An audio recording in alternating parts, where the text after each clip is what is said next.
우리는 주위에서 흔히 어처구니가 없네, 어이가 없네라는 말을 자주 듣곤 합니다. 어이없다와 비슷하게 쓰이는 어처구니 없다라는 말은 일이 너무 엄청나거나 뜻밖이어서 기가 막힌다는 뜻이죠. 여기에서 어처구니란 바윗돌을 부수는 농기계의 새로 된 머리 부분이라고도 하고 맷돌의 나무 손잡이를 말한다고도 하죠.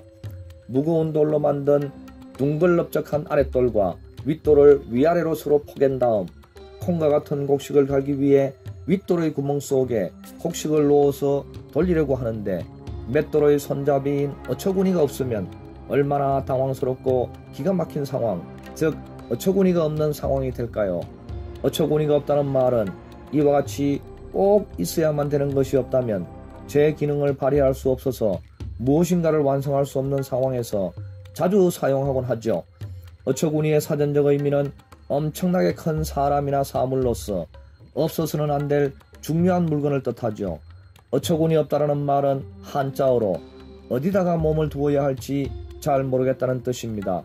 어쨌든 꼭 있어야만 되는 맷돌의 손잡이인 어처구니가 없는 이러한 기막힌 상황에서 어처구니 없다는 말이 유래하였다는 설이 있는데 이 말은 사실일까요? 하지만 이 말은 문헌에도 나오지 않고 근거도 없는 잘못된 낭설일 뿐이고 사실은 아니라고 하죠.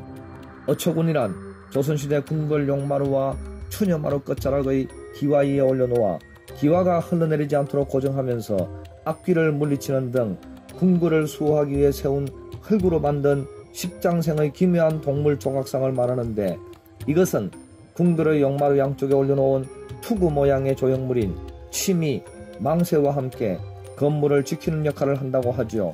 이러한 어처구니는 중국의 당태종이 밤마다 꿈에 나타나는 귀신을 쫓기 위해 궁궐의 지붕 위에 병사를 올린 것에서 유래했다는 설이 있습니다.